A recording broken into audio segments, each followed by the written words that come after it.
So let's get into it, y'all. Talking about Dr. Kobi Kambon and Dr. Amos Wilson, ancestors that we give thanks for their contribution to freeing our minds. So, Dr. Kobi Kambon, let's start with him. Ooh, let me open my notes. I was just rolling and don't even have my notes open. Okay, there we go.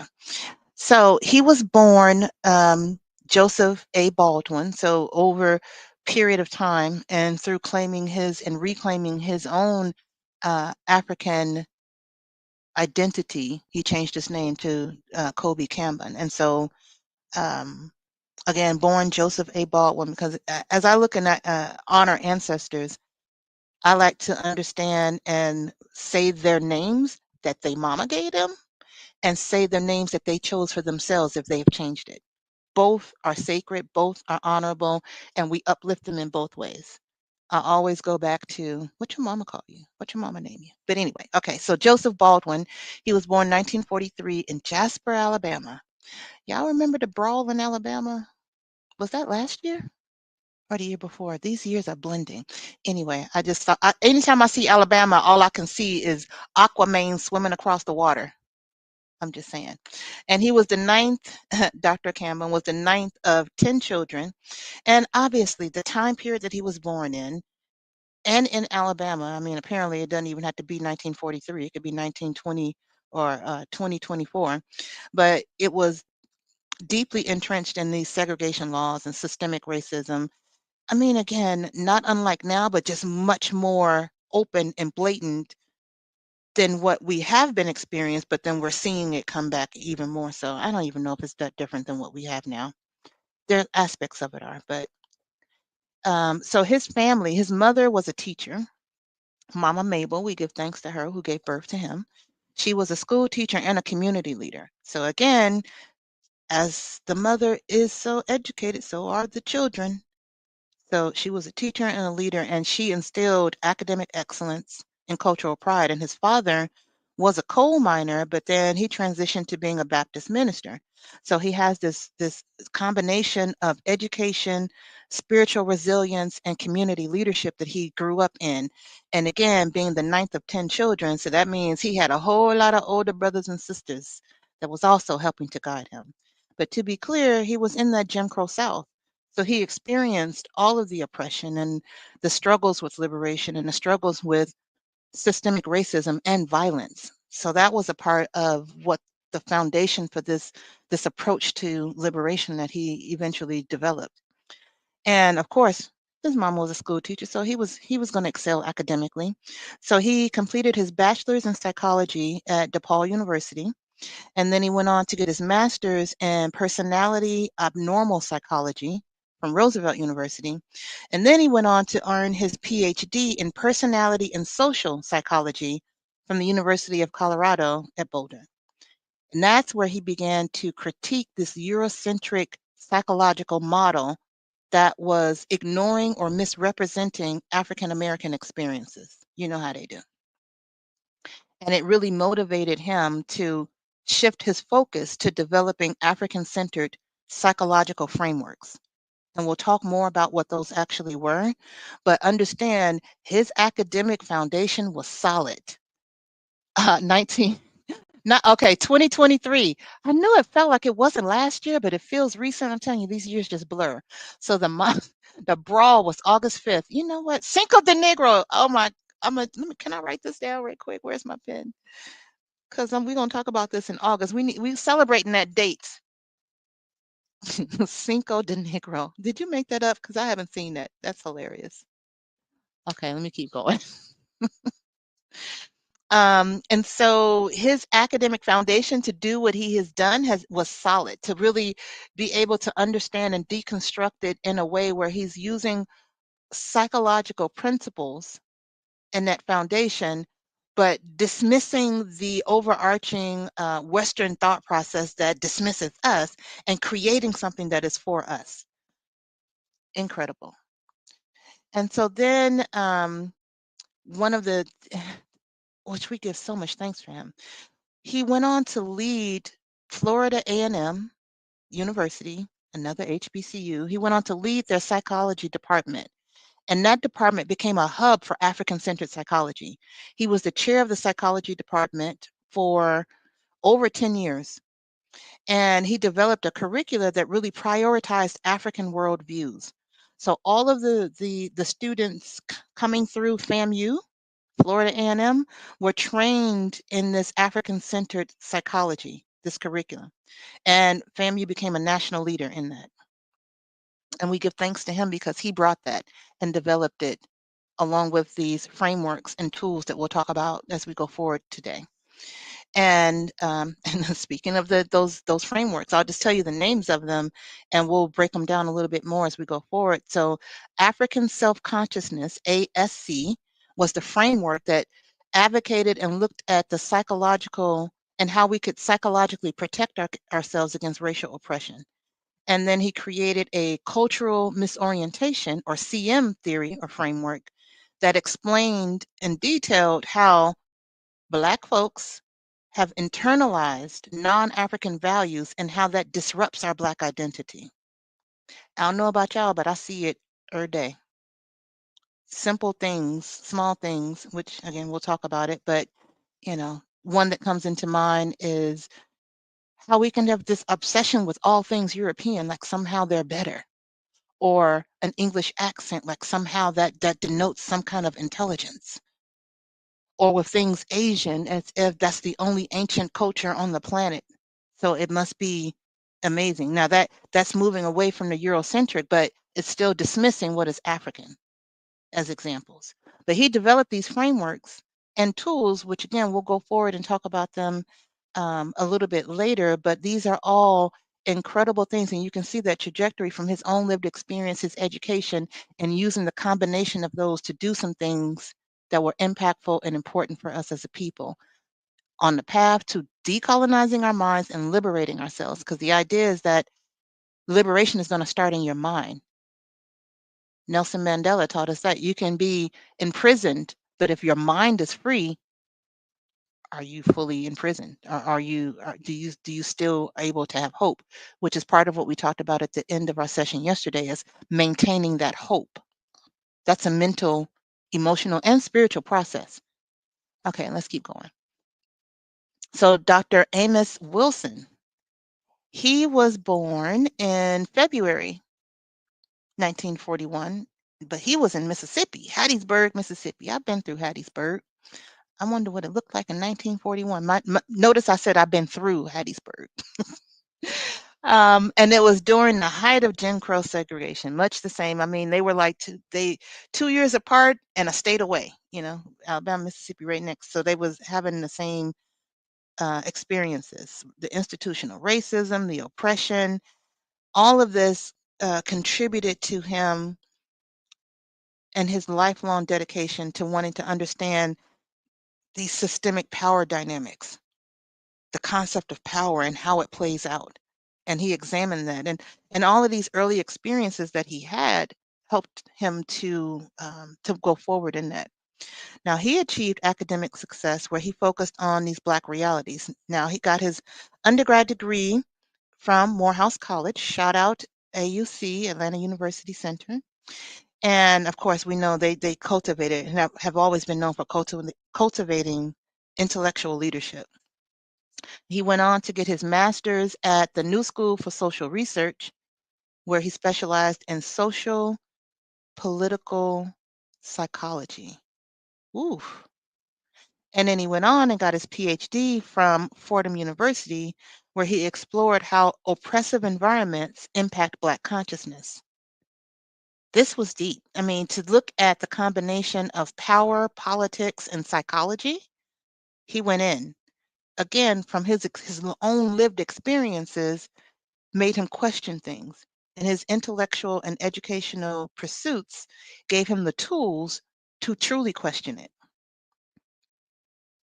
Now, as an intellectual, he wasn't just an intellectual.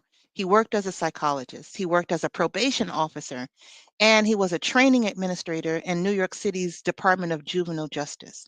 Now, you could imagine in that environment, he saw structural racism. He saw how Black youth were disproportionately targeted by the criminal justice system. And all of this gave him the insights on how to analyze psychological or the psychological impact of systemic oppression. I mean, he was literally working in the system of oppression and dealing with youth.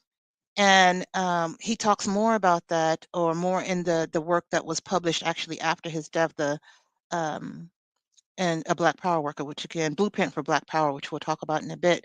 But he also published a document called Black on Black Violence, where he looked at the internalized oppression and the connection to broader racial power structures and how that manifests itself in internalized violence that we see, with each other.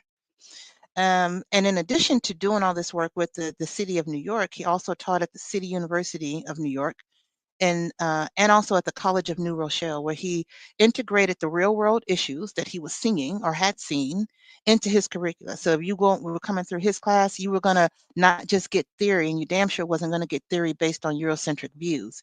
You were going to understand what was happening to our people real time. And we give thanks to him for that, for the people who sat in his classrooms, who learned from him and were able to go forward from that. Now, his that I mentioned a second ago, that was one of the works that he created, was the Blueprint for Black Power. And that provided a comprehensive strategic plan, which we'll touch on a bit. I think that could be another homework piece, because it's beyond the scope of what I want to dig into, because we would definitely be here for a few hours digging into that. And just like a lot of the ancestors, the works that he left behind gave us all the answers. We just got to read them and break it down and apply it to now, and figure out some plans to actually execute. He also published, again, that Black on Black Violence, which talked about how systemic oppression creates internalized violence within our communities. He also published The Falsification of African Consciousness. And in that's where he critiqued the Eurocentric historical narratives and really outlined their role in cultural imperialism. So all of the lies that are told and published, or whitewashed or sanitized, we have ancestors who wrote about the truth. These are the books that they want to ban. This is the information that they don't want us to have access to. This is actually an important aspect of maintaining our wisdom, our cultural wisdom, our ancestral wisdom.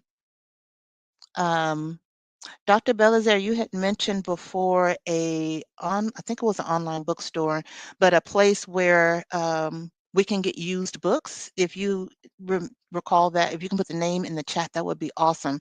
Because, as they're banning books, and you had a really good strategy as they continue to do that, and these used bookstores pick them up, tap into those and buy them up.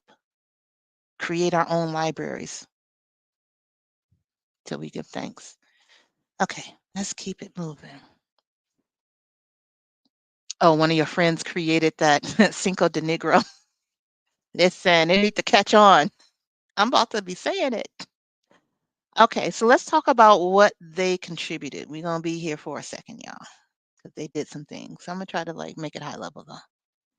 So Dr. Kobi Kambon, again, we give thanks, we give honor, we thank him for his life. We thank his Mama Mabel, for giving birth and for teaching her children, her 10 babies. And this one, and I'm sure they all did beautiful things, but this one has done some wonderful things for us. He was the pioneering architect of African-centered psychology, and he merged theory with action. He taught, he researched, he did community engagement. He did a lot for us, and we give thanks for having these strategies for mental liberation. So he, as I mentioned, he developed the African self-consciousness framework. And along with that, he developed a diagnostic tool to measure the African self-consciousness, called the African Self-Consciousness Scale.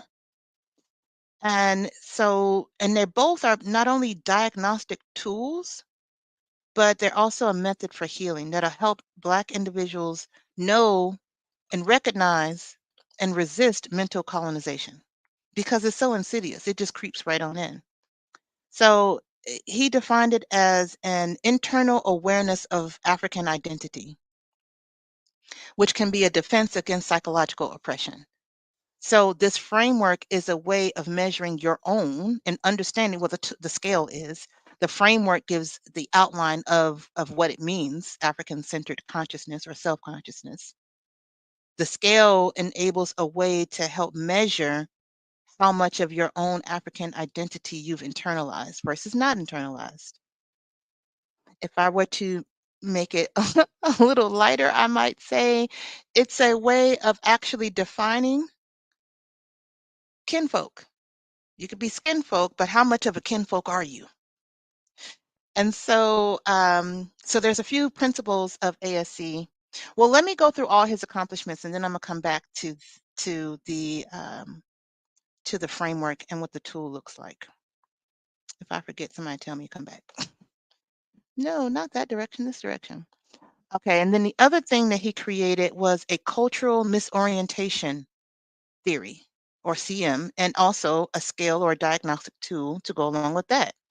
So this is that he argued that a lot of Black folks suffer from cultural misorientation, where they adopt non-African values as their own and don't even know the difference.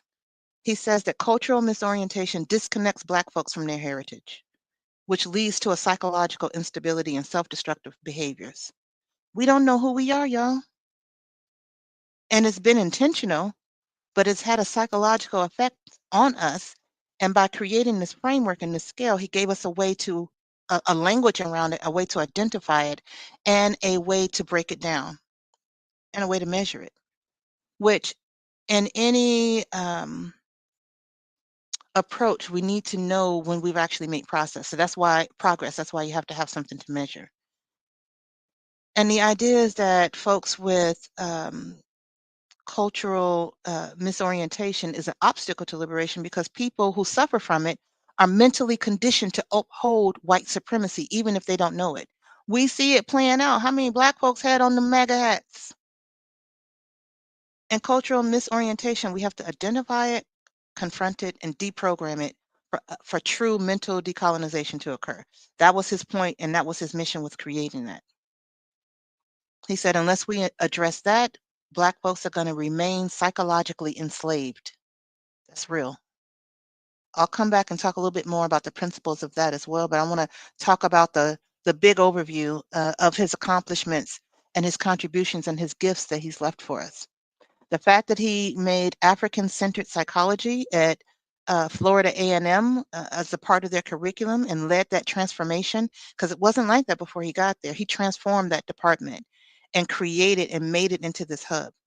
It centered African thought and rejected Western psychological models that pathologized our behavior, that made our behavior seem wrong, that made our behavior seem like something was off with us for wanting to be liberated, that didn't understand the things that happen in our communities were a result of oppression, were a result of the legacy or the continued impact of being an enslaved people. He rejected all of that and created the tenets in this department that trained others. So his brilliance, his work was able to get propagated into the future, into future generations, simply by his work there at FAMU, which we give thanks for. And then he used activism and public engagement. He spread the word. He beat the drum. He talked. He spoke at conferences and community events. He promoted mental decolonization as a revolutionary act. And he encouraged Black communities to come together and establish African-centered schools and media and cultural institutions, really reinforcing this idea of African self-consciousness, knowing that it couldn't be something we talked about, it somehow it needed to get integrated into how we rolled. So let me come back and talk about and I won't go too deep, I swear. I'm just going to talk about the core principles of the African-centered or African self-consciousness. The core principle one is that Black people possess a deep-rooted African consciousness, whether it's been fully realized or manifested or not. And the consciousness has been shaped by our African heritage, our communal values, our historical memory, our cellular memory. So again, part of that, one of the core principles is that we inherently have that. Doesn't mean it's been fully realized or has materialized in our lives, but it's there. The light is there. This little light is going to be there. We just have to feed it. The other thing is another principle is that it functions as a protective mechanism against racial subjugation and internalized racism. The stronger you are aware and connected to your African core thought processes, and we can relate this back to Dr. Marimba Ani's work, which actually on the next slide, or in a couple of slides, I have a picture of the two of them together. So their work was connected as well, because this idea of how we think and how we see the world, we being people descended from Africans, how we see the world is fundamentally different. And that's part of the framework of African self consciousness. And by having that strong within us, it enables us to more readily and easily reject Eurocentric values and resist mental colonization. An important part, which unfortunately, I would say probably from the 80s forward, was weakened. And they know exactly why by shipping in so much drugs into our communities. That assisted the process, and I feel like we're seeing the long-term impacts of that now. But it's a light that cannot be distinguished, the core of who we are. And then commitment, another third component is the commitment to African liberation and empowerment. The stronger your African self consciousness is, the more actively involved one is likely to be in uplifting the Black community, whether it's through cultural, social, or political efforts. Something within those who have a high ASC recognize that their psychological freedom is necessary for collective Black liberation. It's just something about it. And the fourth component is this idea that it's nurtured through education, spirituality, and cultural practices. So it's one thing to connect in with your Africanness, and I don't mean purely by how you dress or the music you listen to or the places you visit and things like that, although those are a part of it. And what he's saying is that these things help nurture it, but those are just really surface level. How deeply does it go? What are your circles do you move in? What are your beliefs? How do you practice your spirituality, whatever it is? How do you view education? What education, is important to you? Do you read and seek out scholars who are of African descent? Or do you prioritize and hold to a pedestal European thought? Because that's what we've been told is the benchmark. Or do you reject that?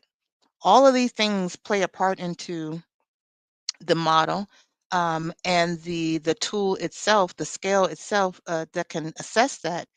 And it assesses things like racial pride and identity awareness. It measures psychological resistance to oppression.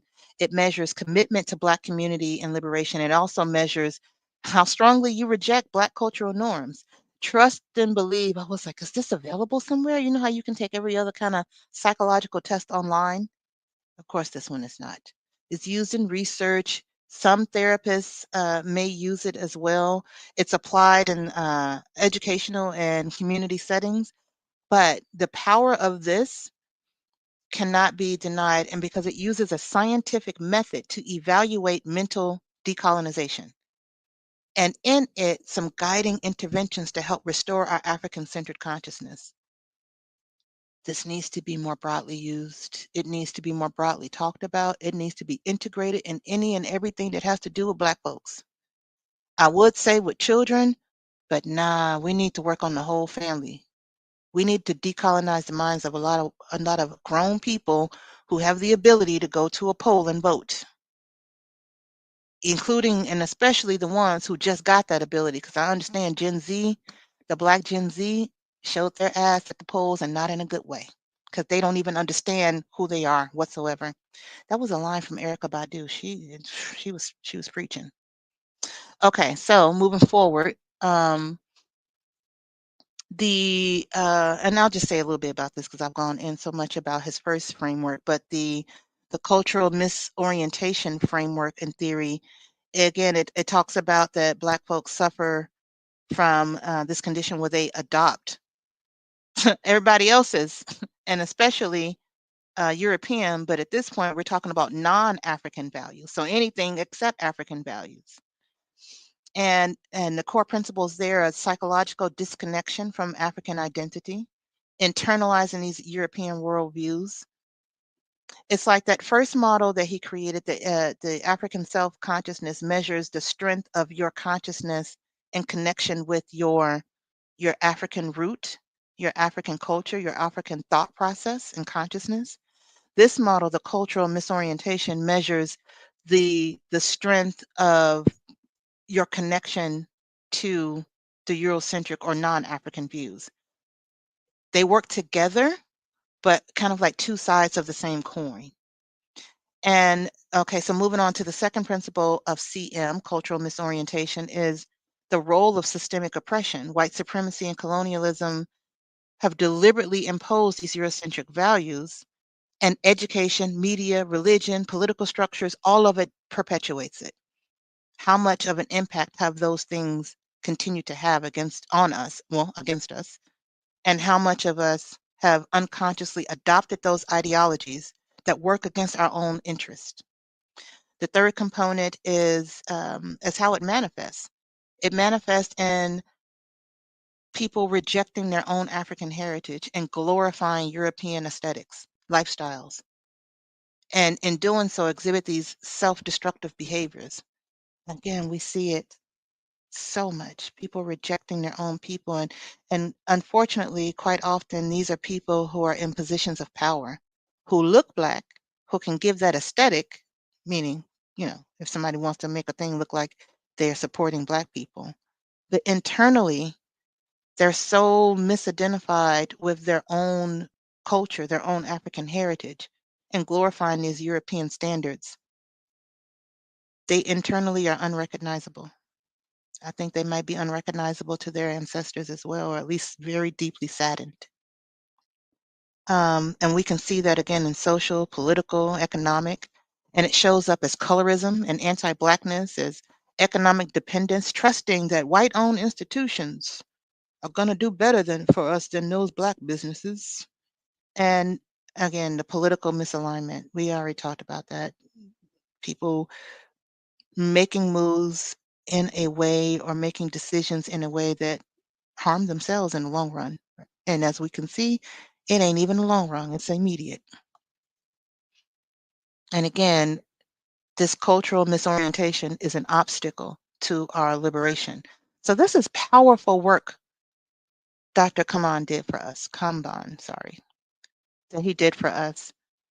And I mean, until I was digging into this, granted, I wasn't in the field of mental health or psychology, except for being a client of some therapists, I didn't know about this work. And again, we got to tap into the tools and resources that are here for us from our people, from our intellectuals, from our scholars that have lived the experiences and then got the education to then create something for us to work through those same experiences and to heal from those experiences. So moving on, and we give thanks, Dr. Kobi Kambon. Why do I keep trying to change your name? Dr. Kobi Kambon. We give thanks. So moving on to Dr. Amos Wilson. Now he understood power as the key to Black psychological liberation. And he didn't just critique it, he lived it. He actively engaged with Black communities to do the thing, to publish, to lecture. He put boots on the ground, and it wasn't just intellectual. So one of the things he did, again, he analyzed that relationship between psychology and power in the blueprint for Black Power. Now that combines psychology, history, economics, and political science to argue that Black liberation requires strategic power building. We've been talking about that for about 4 weeks now. More so the last 3 weeks. The first week was really about grounding yourself in your own ancestors. But liberation is not just one thing, it's multiple things. And he lectured at Black nationalist events and community gatherings. He taught people how political and economic power directly impacts our mental freedom. He used case studies, empirical research. Again, this was an educated Black man who used his lived experience, both in his own early life and his education, and his lived experience professionally working in the juvenile system, in the criminal justice system in New York. He used all of that to create pathways for us. And we give thanks for all of that. He defined power as the ability to control resources, institutions, and cultural narratives, and that our liberation depends on psychological empowerment. And, like some of the others that we've talked about, at least last week during Sacred Resistance, is that some of the integrationist movements, the civil rights movements that really almost look for approval. I mean, and that was how he looked at it, in that they didn't address the fundamental power imbalance that exists. To integrate into a system that is strategically designed to disempower a group and only empower one group, can you really even integrate into that? And how do you truly integrate into that? That was what he talked about in Blueprint for Black Power, and it is thorough. He goes through and talks about, I'm going to go ahead and do it now instead of coming back to it. He talks about defining power and its role in Black liberation, that we need to control our circumstances and be able to shape our reality and dictate our outcomes. And power is not just political, it's economic, it's military, it's knowledge, it's the ability to shape culture. And then he talked about in it the role of psychology in maintaining white supremacy. Again, that was something that white supremacy is not just a political structure or a system of violence, it is psychological. Eurocentric psychology conditions Black people to accept inferiority. That was his argument. And that was what he resisted and pushed against. And in accepting that inferiority, it trains us to depend on white systems. So when people think about changing the world, changing the structure that we're in, it almost seems inconceivable. It almost seems like overwhelming. People will hyperventilate or say, oh, I just can't deal with it and just tap out. Because the idea of creating something where we are self-sufficient and not dependent on the structure, this capitalism, this thing that is crumbling seems inconceivable. And his point is, it's because we've been conditioned to do that. So first thing we got to do is take back our mind. The educational system, the media, religious institutions, all of it has been controlling the narrative and have impacted how we think about ourselves in the world. But we got to identify it first, and he called it out. He did. The other thing in Blueprint for Black Power is the need for economic empowerment and institution building. We got to create our own. We've been saying that damn near every day since we got into talking about community ancestors with the Sacred Shields Week. The wisdom from every ancestor just about was about creating our own economic systems. Black Wall Street, which we talked about in that first week, I think was the last day of the first of that week, Sacred Shields Week, talking about Black Wall Street, the dollar circulated 36 times in that community before it ever left. That is how you build wealth. That's how you make a strong community. So that means that they were completely self-sufficient within every Black-owned business in that 40-acre radius. Does that happen today? I still haven't gone and looked it up. I've been saying it since then. Been a little busy creating these, but the point is coming back to group economics and our own financial institutions and land ownership and buying Black, going out of your way to buy Black if you need to, and retraining your mind that somehow buying Black is inferior. That's also part of taking your mind back. But that was a key part of the blueprint for Black power. And then looking at political power as a tool for self-determination. We can't just have this symbolic Black political power. We need actual power. We got to organize independently. So his point was that we can't rely on political parties to represent our interests. We got to do it. Grassroots. Again, we've been hearing that for the last couple of weeks too. It is not some other structure. That again, these structures have not been created with us in mind. These structures have not been created for the benefit of humanity, really. It's really just been created for the benefit of a few. So if we want to invoke change, if we want um, to claim our self-determination, we have to organize at the grassroots. What does grassroots mean? Individual people, families, neighborhoods, communities, cities, like it rolls up from there, but it has to start with how are you treating the person that's in line next to you at the grocery store? How are you interacting with people? How do you go out of your way to interact with and connect with Black folks? And forming organizations that aren't just about capitalism. People good for coming together and being like, oh, we're going to do this. We're going to be a spiritual organization or even a church that's supposed to be a church, and really they checking your income taxes and making sure that you tithe the right amount. It's become a system of capitalism. Grassroots. Go back and look at yesterday's video when we talked about Dr. Kwame Nkrumah and the work that he implemented in what is now known as Ghana that actually resulted in them successfully gaining their independence from Britain. Grassroots was a key critical part of that. And Dr. Wilson brings it up here as a key critical part of claiming and using political power as a tool. It's grassroots. Ain't nobody coming to save us but us. And then the other part is that what everyone has been talking about, by everyone I mean all the ancestors, Pan-Africanism. We ain't in this fight alone. This fight didn't start here in the United States. It didn't start in all of the other places where our ancestors were taken to work some kind of plantation or crop that contributed to European, and in the case of the US, United States, wealth.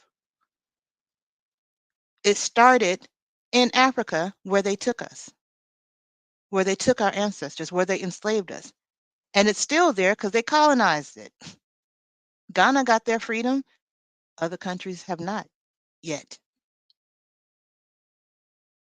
And our fight is not even only with the ginormous continent of Africa. And I have to say that because everything that we see makes Africa look like, oh, it ain't that big. It's a continent. So as we look to things that are happening,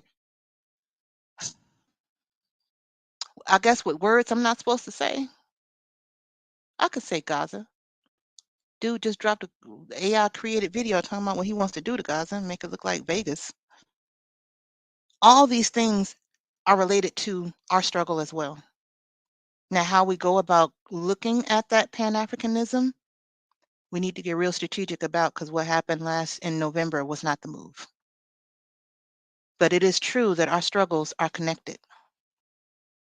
And Dr. Wilson called for Black folks worldwide to create a transnational economic and trade network. Woo child. Listen, there's a lot of decolonizing of mind that would need to happen to see that. It's not impossible. But again, going back to Dr. Kambon's work, how many of the skin folks is kin folks? Can we apply this? Maybe we have the tools to come to assess folks to see what level of the liberation fight that they get to be a part of based on what kind of score they get on their cultural misorientation and on their African self-consciousness scale. I'm only partially joking, and the reason why I say I'm kind of joking is because we can't use tools to try to eliminate or to segregate people, because then we're doing just the same thing. But we do need to understand where people are coming from and who people are. So that might be one of the things that we can consider. So then moving forward, oh, was that it for him? Yeah, we're not going to go into his action steps because that's more around the wisdom that we're going to go into and summarize it. But I would agree to, we need to kind of look at that. We need to get access, get that book, take a look at it for yourself to see how you can apply it. And he criticized Western psychology for maintaining white supremacy through research, and he did his research in the public lectures. I mean, again, he wrote the books and he also talked the talk. He conducted workshops and community seminars. He got the word out and helped people to understand what was going on. He used scholarship and direct community education to break down the ways psychology was used to uphold racial hierarchies. He emphasized how education and mental liberation, how important it was. And he did that through grassroots initiatives, again, coming back to that, and African centered scholarship. The fact that he worked as a professor at City University, trust and believe, yes, it was a career move, but that was a strategic move. Just like Dr. Kambon and his work at FAMU, he understood his role was to perpetuate the knowledge that he had gained, uh, the work that he had done to train others to take it further. So he stood in that gap and helping to educate and train students in African centered psychology. And he traveled again to educational institutions, conferences. He hit the road. He did the thing. I'm gonna just start calling it when all of these people, well, we're towards the end now, but we have more to come. Towards the end of this journey, we'll have another journey that will start. I'll talk about that tomorrow. But the the fact that he all of them kind of went on the road and they would do, whether it was community workshop lectures, I'm gonna just start calling it the Chitlin Circuit. And if you know what that means. He hit the Chitlin Circuit, and in doing so he also advocated for independent Black economic institutions. And again, not only through his Chitlin circuit routes and circulations, he did this in his books. He did it in workshops where he talked about economic theory. So he went from like academic settings and intellectual settings, and he brought the information to the community so that everyone can understand it. So there's also tapping into that idea that we talked about yesterday with Dr. Nkrumah, is inclusivity. Everyone, in order to get the groundswell, in order to get the grassroots momentum that we are going to need and that our ancestors' work has shown us is possible, we need everybody. Or the way I like to say it when I write, everybody. And that's part of what his work did by bringing entrepreneurs, activists, educators, community leaders, community people. He brought people together and gave the information with practical steps on how to do it. Definitely get his books, his work. Then he also did like radio interviews. He went on TV. Like Google the man. Google him on YouTube. Is that even a thing? It's crazy how Google is a verb now. But search him up on YouTube and see him speak. See Dr. Kambon speak. Listen to what they have to say directly. Educate yourself on what these practices and these gifts that they left behind for us truly are and how you can apply them as you work to decolonize your own mind. Because don't think that there's nothing left to do. There's still more that we can each individually and collectively do as we can see in the world. Even though you might be straight, there's still more that you can do to decolonize your own mind. And then if you're really, really, really good, create a group. Now I'm getting into recommendations, but y'all get my point. We got work to do, and these men, these ancestors left us behind intellectual thought that's centered on us, on how we can reclaim our minds and restore from this psychological oppression. So let's get into the wisdom that they left for us. I mean, if we didn't already kind of talk about that, but specifically, oh, and this is the picture. So this is Dr. Kambon with Dr. Ani that we talked about a couple of days ago. So, you know, of course they moved in the same circles and their work complemented each other and they worked together. That's why I'm like, man, there probably was a time where it was really a vibe in terms of these Black minds working together, connecting. Because as much as we understand the struggle and the fight, and Black folks get together, there's also a good party. That's what I'm seeing. They was doing the work, but then also having a party. So his whole thing was around this African-centered consciousness, if I got to boil it down to a thing.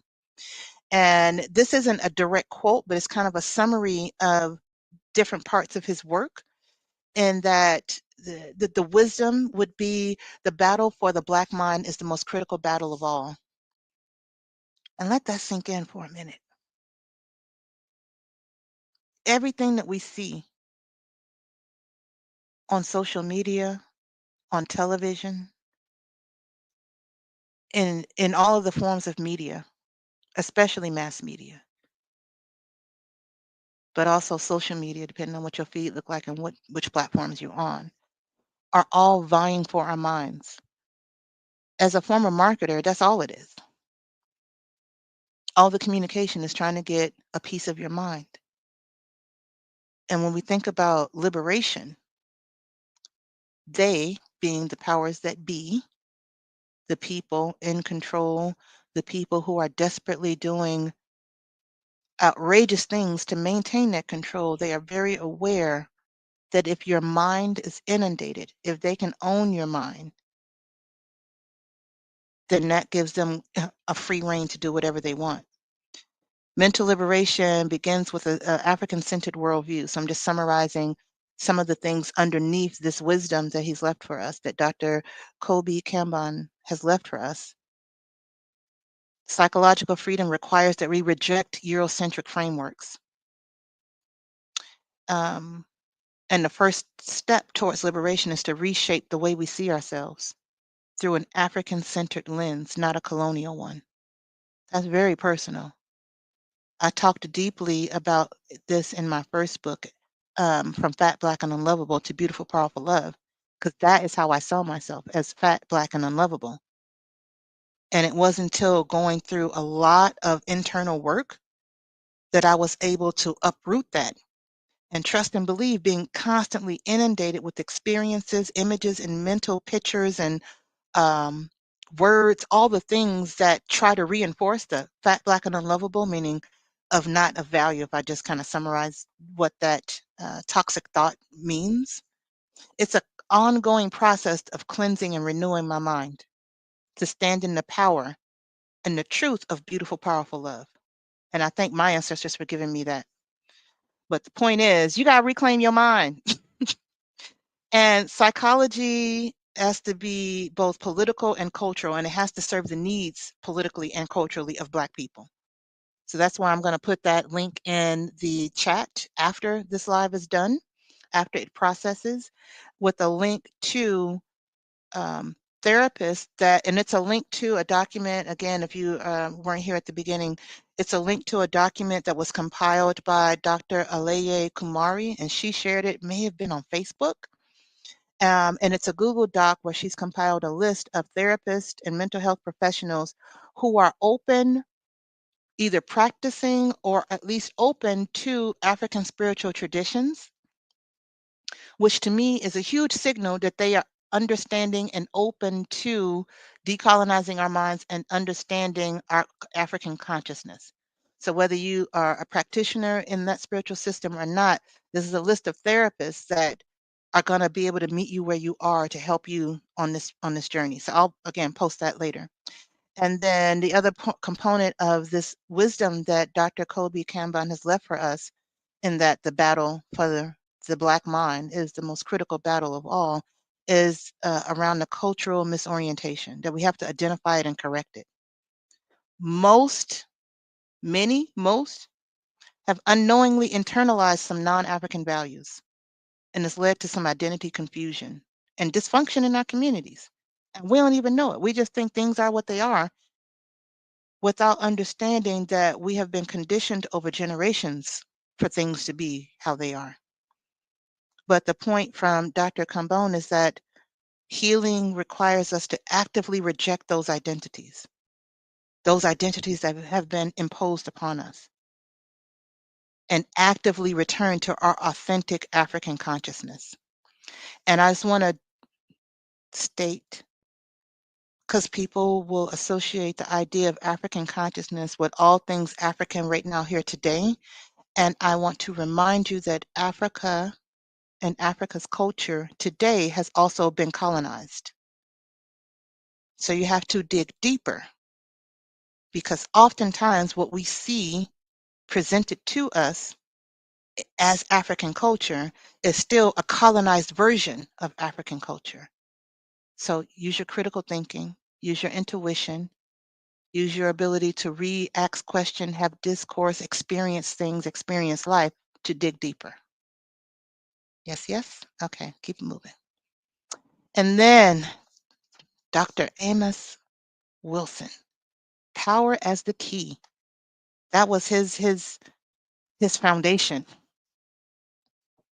And his quote, now this is an exact quote from Blueprint for Black Power. Power is the ability to define reality and have others accept that definition as if it were their own. Their own. Ooh, we saw that play out. People, certain Cheeto colored people, certain inhuman looking people can just say things with no backing, no legitimacy, no facts, no proof, no anything, can just make up stuff and say it. But because they own the airwaves now, the airwaves, that's an old school term, but they own all of the media, AKA have power, own the resources, own the means, and therefore they have the ability to define reality. So we need to think about power and we need to think about our place in that. And his lesson is that Black power is psychological, economic, and political. It's not just this symbol of raising up your fist and wearing cultural clothes. It goes deeper than that. Real liberation is rooted in controlling resources, institutions, and narratives. And also, again, going back to his criticism of white systems, that integrating into these white systems without power is just creating perpetual dependency. Again, having had my education at historically Black college, that's not a new concept for me because our professors talked about desegregation wasn't necessarily an all positive thing for us. It's part of what helped to dismantle our communities and dismantle our Black-owned businesses. Because now to look like you came up, you were going over to the white store that you weren't allowed to go to before. Because now you can. But we got to get back to buying Black. We got to get back to those things. He also talked about education as a tool for liberation or enslavement. Both. Western education can distort our history, our actual real history, both in this country and in the continent, and reinforce white supremacy and condition Black children to accept subjugation. Or independent African-centered education systems can teach Black youth who they actually are, who they actually come from. That's a whole different process. And then liberation requires strategic organization, not just emotional resistance. We can't just get mad. Dr. Wilson said we can't just be outraged. That ain't going to dismantle this oppression. We need structured, long-term institution building efforts. Now, if you combine that with the whole idea of grassroots, that means you can't look to these political parties to do that for us. They ain't done it yet. They ain't going to do it now. That does not mean completely divest from the entire political scene that's happening, but to understand it's going to take everybody stepping up. You cannot be complacent in this. And he laid out economic blueprints in Blueprint for Black Power as a roadmap for financial self-sufficiency and the different aspects and strategies that we need to take. Let our outrage fuel our action, just like love and courage fueled resistance and action when we talked about that during Sacred Resistance. But we got to have a roadmap. We got to be strategic and know this shit ain't going to happen overnight. We are simply the 2025 or the 2020 versions or the age of Aquarius leg of this multi-century fight for liberation. We got a job to do. Our ancestors did what they did. They passed the baton to us. Shit's hitting the fan. Now it's time for us to stand up. What are our ancestors or our descendants going to say about us as ancestors? Because we too will be ancestors. What are we doing?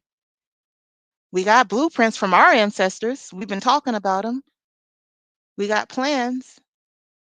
Something as simple as tapping into the love you have for yourself, tapping into your courage, educating yourself, knowing who you are, knowing what gifts and talents you inherited from your own ancestors.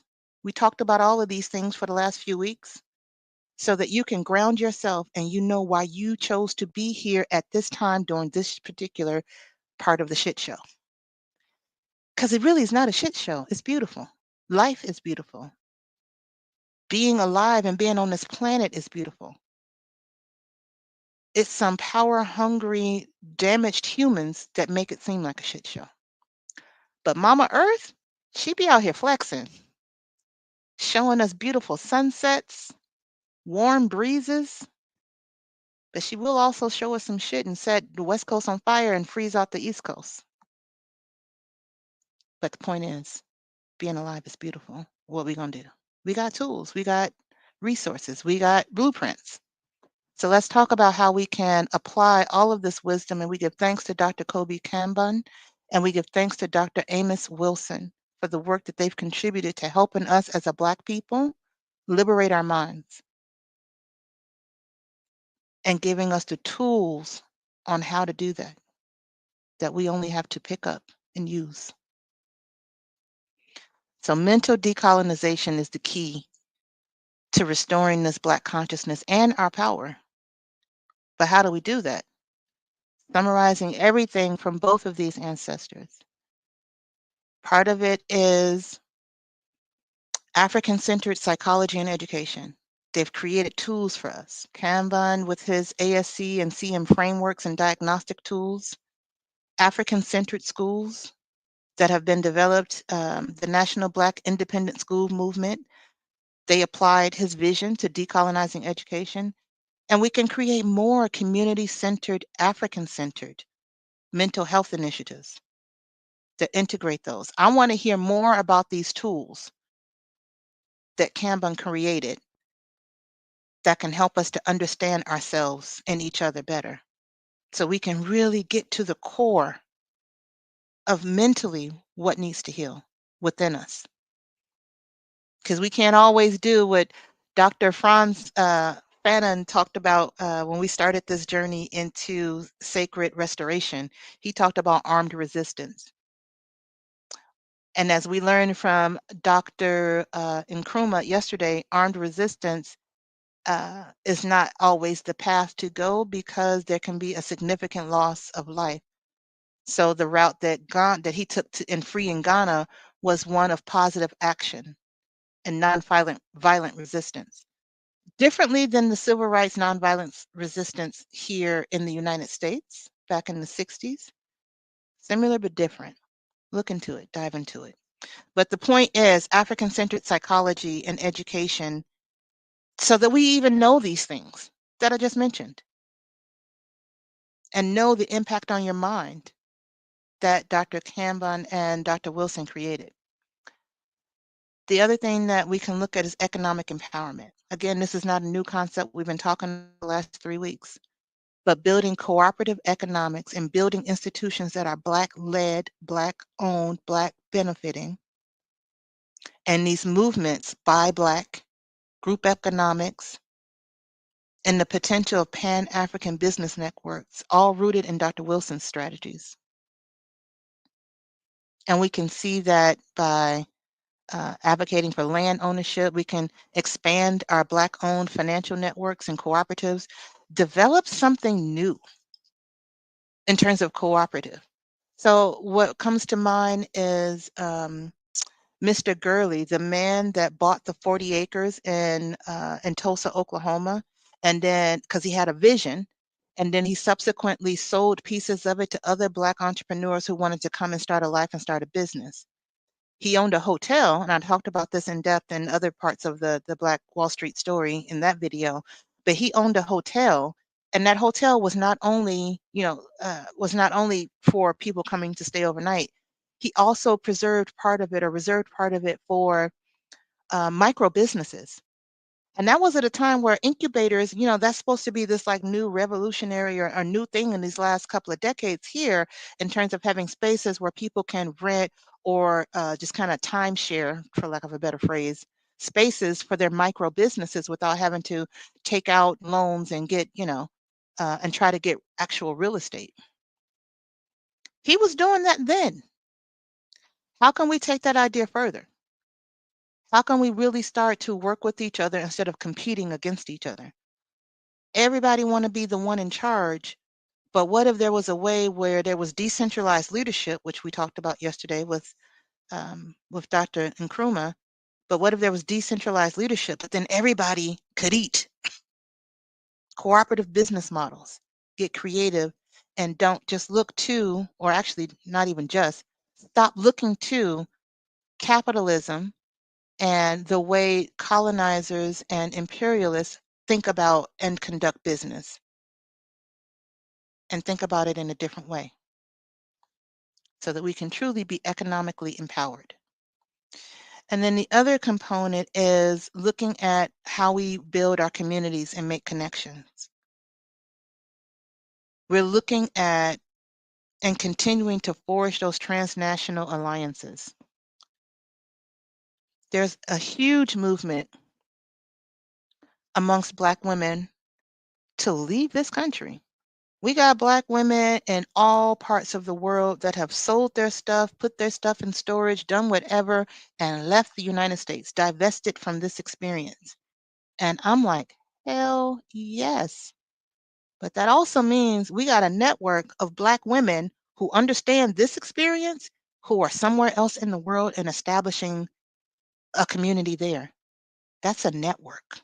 How do we tap into that, expand it, and again, not in a capitalist way, in a community-centered way, and build and grow those connections? We can look at us worldwide and look at all of the frameworks we talked about here today and think about how do we strengthen that framework? How do we strengthen our connections?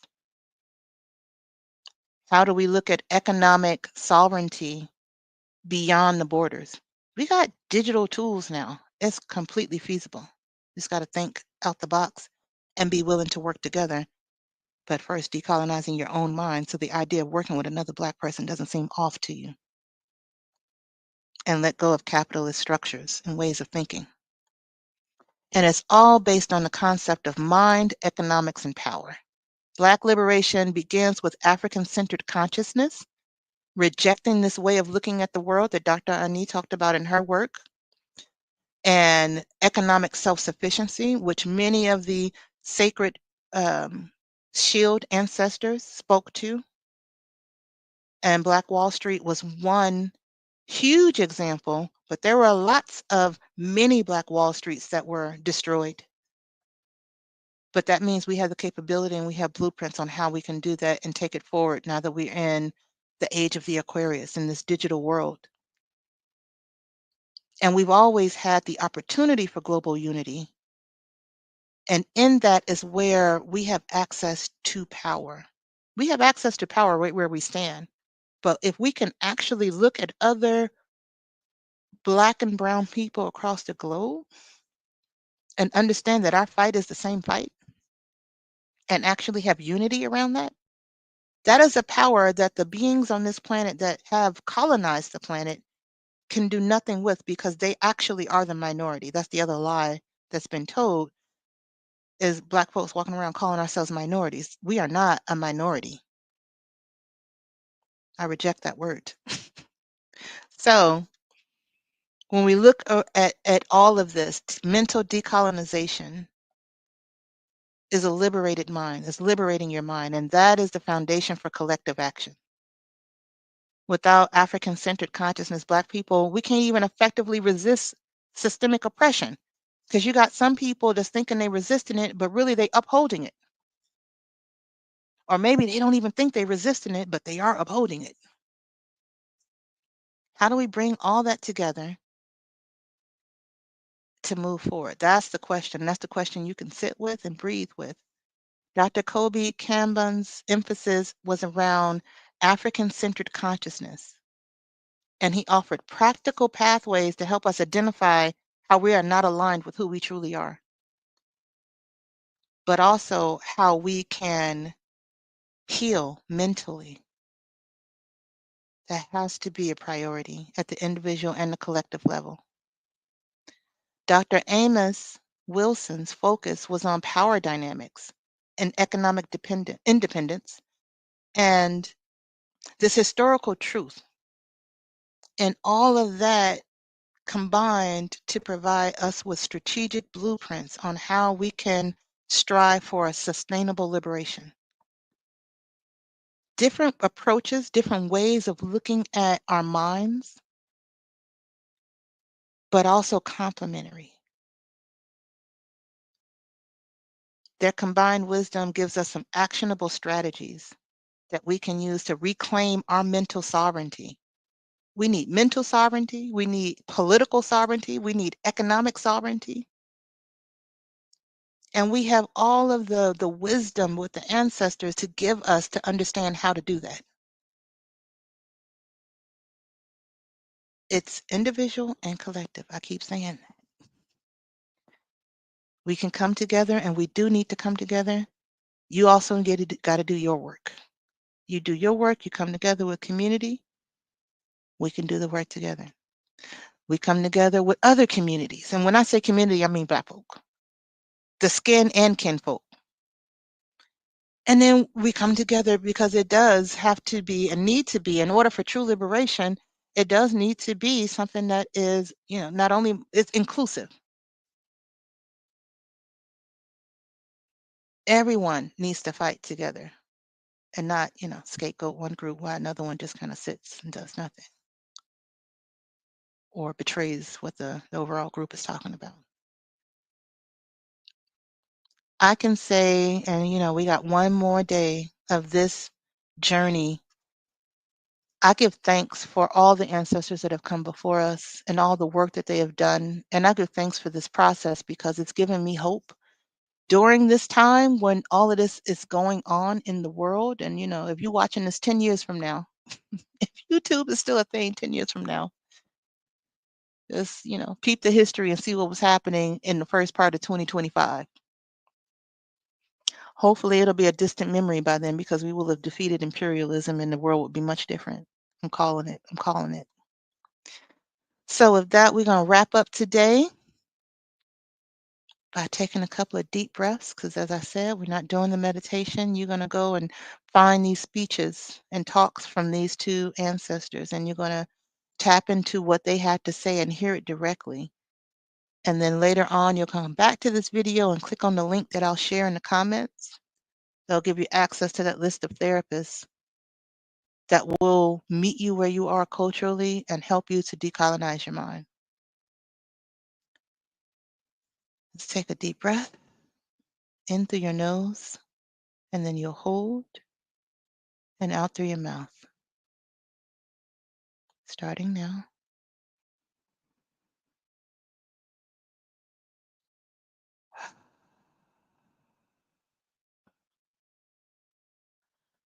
With that inhale, imagine you're inhaling in light and love and joy. Never let them take your joy. And when you exhale, you're going to exhale the fear. You're going to let your shoulders drop. You're going to let the tension go. It's going to release. So you're inhaling fresh, pure oxygen and exhaling everything else you don't want. And inhale through the nose.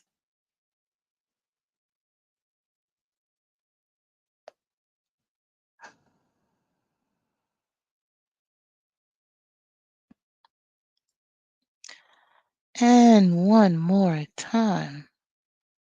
Inhaling in all that love and joy and connection and solidarity. Seeing the light as you inhale move through your mind, cleansing all the connections and all of the lies that we've been told for generations. And as you exhale, let it go down like you're flushing it down the toilet. And you're going to inhale now.